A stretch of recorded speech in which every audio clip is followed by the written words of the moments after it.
Alors, à présent, poursuivons l'extraction de ce fond et ensuite l'exportation ou le téléchargement de notre document pour usage. Alors, il existe un fond à l'arrière dans le template et c'est un fond payant et nous ne pouvons pas extraire ou exporter ce document avec ce fond parce que nous sommes dans la version non payante.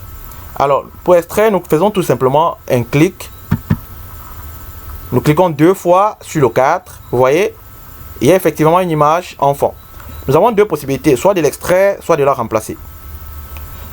Pour l'instant, nous décidons de l'extraire. Vous voyez, automatiquement, elle n'est plus là.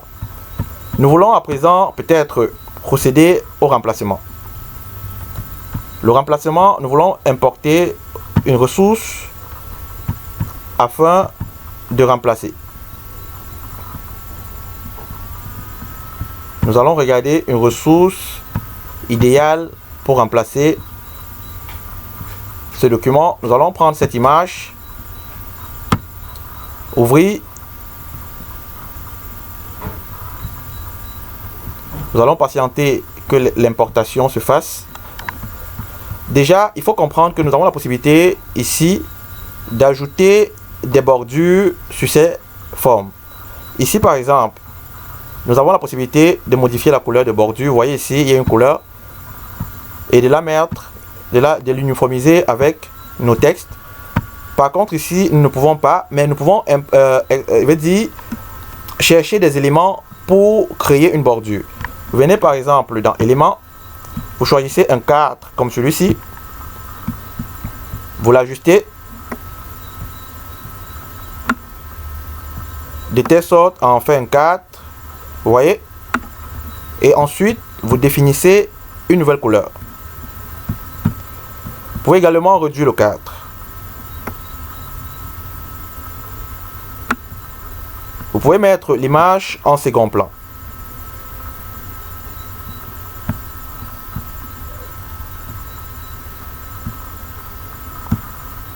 Vous cliquez sur l'image,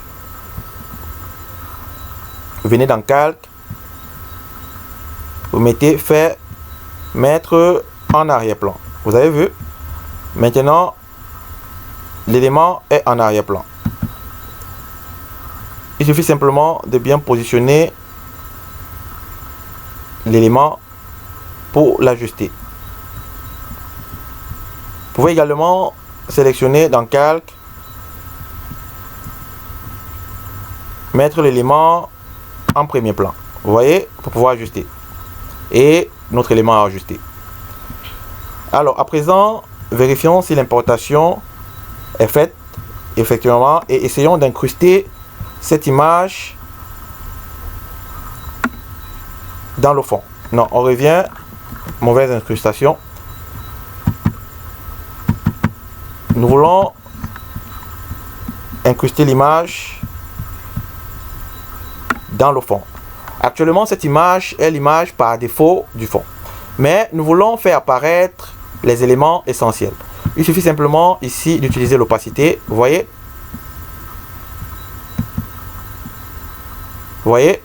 Nous avons utilisé l'opacité pour travailler. Nous pouvons également déplacer l'image à notre manière.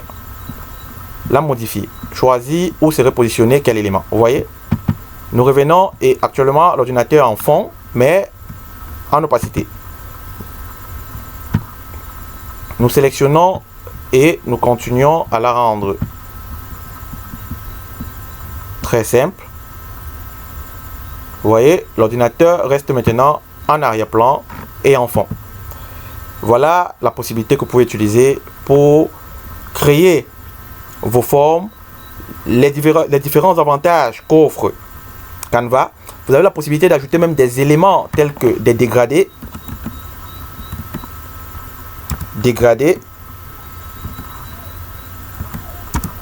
Ce sont des éléments que vous pouvez utiliser à tout moment. Un instant, nous allons écrire dégradé.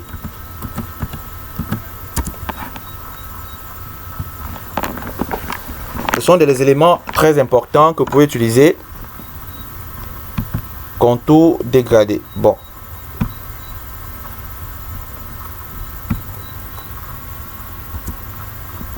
Nous espérons que peut-être, vous voyez, nous sommes dans importation plutôt que dans éléments. C'est la raison pour laquelle ça ne marche pas. Donc, nous allons écrire ici dégradé. Dégradé.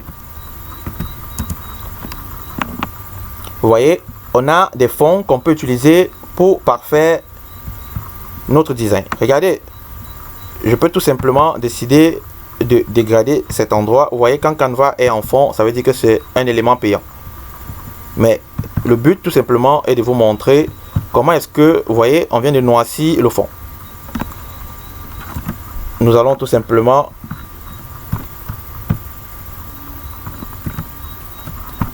éliminer l'élément.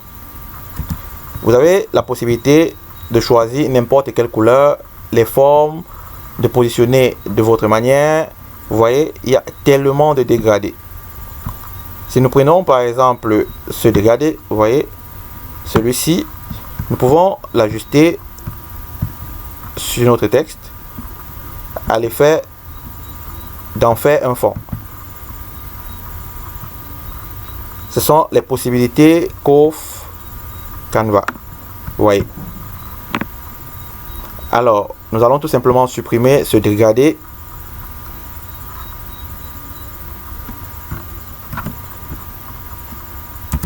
Et procéder actuellement à l'exportation de notre document. Rassurons-nous que les éléments sont bien positionnés et déjà fait. Nous procédons à l'exportation. Il suffit simplement de cliquer sur partager. Vous venez sur télécharger. Vous choisissez le format d'exportation. Un peu comme ici, vous voyez PNG qui est suggéré. Ça veut dire sans fond. Vous avez la possibilité de télécharger en image. Si vous voulez pour impression, vous avez la possibilité de télécharger en PDF standard ici ou PDF pour impression. Vous voyez, pour impression. Vous avez la possibilité de la télécharger sur une vidéo en vidéo MP4. Vous avez la possibilité de la télécharger en format GIF. Vous avez une multitude de formats sur lesquels vous pouvez télécharger. Pour le moment, nous allons télécharger en PNG. On prend télécharger. Dès que vous cliquez dessus, votre téléchargement automatiquement débute ici. Et vous voyez également le suivi de votre téléchargement ici. Donc voilà les différentes méthodes d'extraction de notre travail. Nous allons également télécharger le document en PNG ou alors en PDF pour impression. Vous voyez, PDF pour impression. Ensuite, RVB, très idéal pour le numérique. J'enregistre les paramètres et ensuite je patiente pour que l'icône de téléchargement affiche. En attendant que celui qui est en cours termine son processus de téléchargement. Alors, merci à vous pour avoir regardé cette vidéo et retrouvons-nous très bientôt pour un montage vidéo sur Canva.